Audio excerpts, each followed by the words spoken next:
Thank you, Madam Acting Deputy President. Having participated in the Senate committee hearings, the evidence again reinforces concerns I have publicly raised over a long period of time about foreign interference and foreign influence in Australia, and most especially from the communist regime in Beijing. These bills are part of the suite of measures which the government is increasingly relying upon to confront the insidious and growing threat of foreign interference and foreign influence in Australia. It is important that arrangements of state and territory governments are consistent with Australian foreign policy. The Commonwealth and state and territories need to speak, as has been said, with one voice, and this is especially the case when, in relation to China, we are finally recognising that it can no longer be business as usual with the communist regime.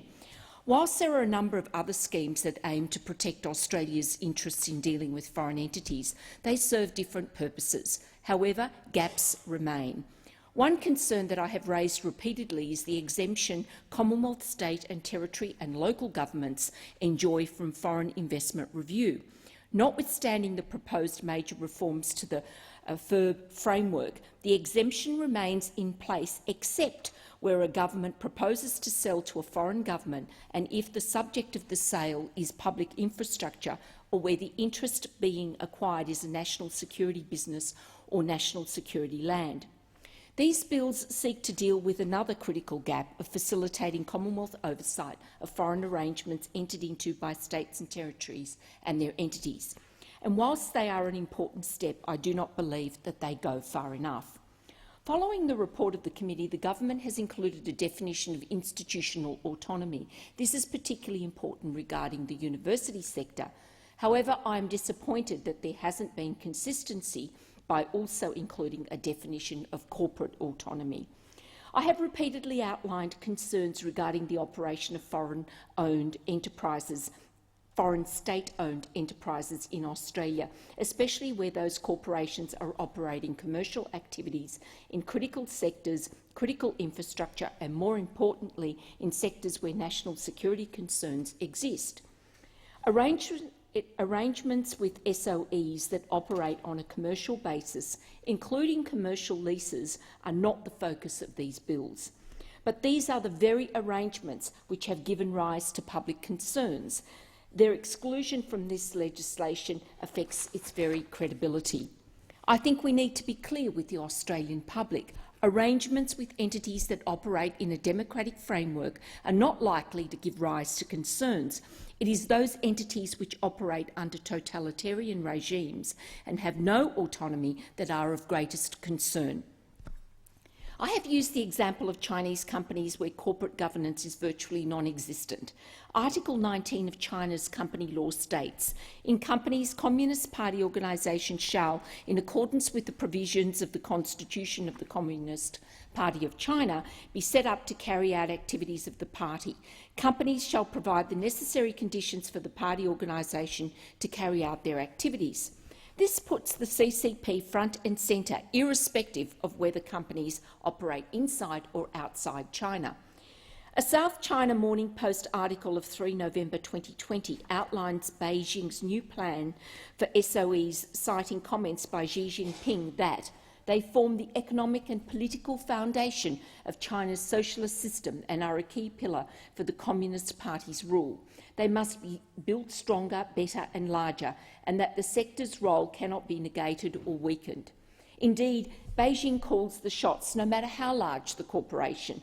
According to recent media reports, Xi Jinping personally made the decision to halt the initial public offering of Ant Group, which would have been the world's biggest after controlling shareholder Jack Ma infuriated government leaders when he compared the lending practices of state-owned banks in China to pawn shops. A 2017 paper titled Mapping the Legal Landscape, China State-Owned Companies in Australia by Professor Tomasic and Dr Zhong explores the legal contours of Chinese-controlled investment in Australia. It is noted that by 2016 there were 66 Chinese SOEs with 214 subsidiaries in Australia operating across most industry sectors. The Productivity Commission's June 2020 research paper titled Foreign Investment in Australia finds our largest FDI sources remain the US, Japan and the UK. However, it states Chinese investors have significantly increased their holdings in the past decade, although identifying the precise value is difficult. Data suggests that flows into Australia for which the ultimate beneficial owner is from China are about 3 times as high as those for which they are the immediate owner, as funds flow through corporate structures in third countries. Chinese investment has grown in the past decade from low levels in 2008 to become Australia's 5th largest FDI investor, with 4% of total FDI stocks at the end of 2018. The PC states that in recent years, national security concerns around inward FDI have tended to involve Chinese investors, and that in the past, much of this concern was directed at SOEs or sovereign wealth funds as opaque arms of government accused of investing for non-commercial or strategic reasons. The PC also states that more recently, FDI by privately owned Chinese companies has also generated consternation. In part, this is because Chinese law can require all Chinese companies to maintain national security or to support Chinese government security activities. It cites the American Enterprise Institute going so far as to state that there is no difference in the control the Communist Party can exercise over private firms and SOEs, so there is no justification to treat them differently with regard to national security. The PC paper cites examples where Chinese investment has raised national security concerns in Australia, including the 2018 Huawei decision, the lease of the Port of Darwin to Landbridge, the 2016 attempt by the New South Wales government to sell 50.4% of Ausgrid on a 99-year lease to Chinese SOE State Grid Corporation and Hong Kong's Chung Kong Infrastructure Holdings, and the March 2009 bid for Oz Minerals by China Min Metals. The PC pertinently highlights the increase in public opposition to Chinese investment. A 2019 Lowy Institute poll found that 68% of respondents thought that Australia allows too much investment from China. The PC also notes that whereas Australia has previously seen community opposition to FDI during periods of rapid increase in investment from specific countries, namely the US in the 1960s and Japan in the 1980s, this is the first period of rapid increase in investment from a country that is not a democratic country nor a military ally. Considering the extent of Chinese investment both by SOEs and so-called private-owned companies, and our failure to exclude arrangements with such entities in the bills weakens their credibility. It is the elephant in the room. What is the point of having such legislation when we are excluding from its reach the very entities that are most likely to engage in the very activities that these bills seek to cover? In relation to the university sector, I was especially concerned to note the negative attitude, not only to the bills, but also that the government would even presume to affect the sector's activities through the enactment of these bills. Our university sector, together with a wide chorus of businessmen, have urged us to effectively ignore the communist regime's many excesses in favour of the continuation of the rivers of gold. The outgoing threats by China are symptomatic of the predicament we find ourselves in, noting that years of questionable and defective foreign and trade policy have made us vulnerable to economic coercion. For years, those who have had responsibility for our fellow traveller foreign policy were prepared to ignore CCP skullduggery so long as the rivers of gold continue to flow.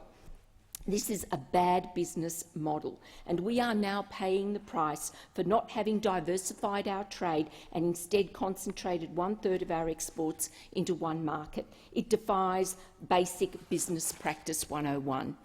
I know that many Australians who have contacted me do not agree with the Defence Minister's comments on 9 September that there are no security concerns regarding the Port of Darwin. How can one of our most strategic assets in Northern Australia, the gateway to Australia, be leased to a company with ties to the communist regime in Beijing? How can this not be a matter of concern? It simply doesn't pass the pub test. There is absolutely no doubt that were the lease of the port to be considered today, it would not only be subject to FIRB review, but most likely would be rejected. It is obvious from the Northern Territory submission and evidence at the hearing that there is contemplation of a reacquisition of the port, given the clear reference by Chief Minister Gunner to compensation for declaring arrangements invalid. It is appropriate that the Commonwealth seek to ensure state-territory consultation regarding foreign arrangements. The fact that no state or territory government chose to attend and give evidence is in itself indicative of their lack of appreciation of the need for their actions to be consistent with our foreign policy. I am especially disappointed that my very detailed questions on notice to New South Wales Premier Berejiklian and Chief Minister Gunner were not even responded to. As a senator for New South Wales, I and many of my constituents are particularly concerned about the extensive arrangements between New South Wales and Chinese entities in critical areas like energy, public infrastructure and transport. This is especially concerning given the actions of a number of governments, especially in their dealings with the CCP and its Belt and Road strategy. Whilst promoted as an avenue for providing infrastructure funding, it is basically a debt trap and influence strategy, mostly resulting in debt for equity arrangements. As Minister for International Development in the Pacific, I saw firsthand how debt trap diplomacy operated. Following my public warnings about China's activities, most especially in the Pacific, an international debate ensued about debt trap diplomacy and the examples in different parts of the world which had left countries and areas with unsustainable debts. In addition, BRI is not about local jobs, with projects usually constructed by Chinese firms with their own labour. Here in Australia, we have seen the Beijing draft MOU and agreements between China and Victoria. The willingness of Premier Andrews to deal with the communist regime in Beijing has rightly earned him the label Chairman Dan. The government has made a number of amendments which have improved the bills, and I welcome that. I note that more amendments will be proposed. It is important that we keep an open mind about these so that the bills can be improved further. Thank you.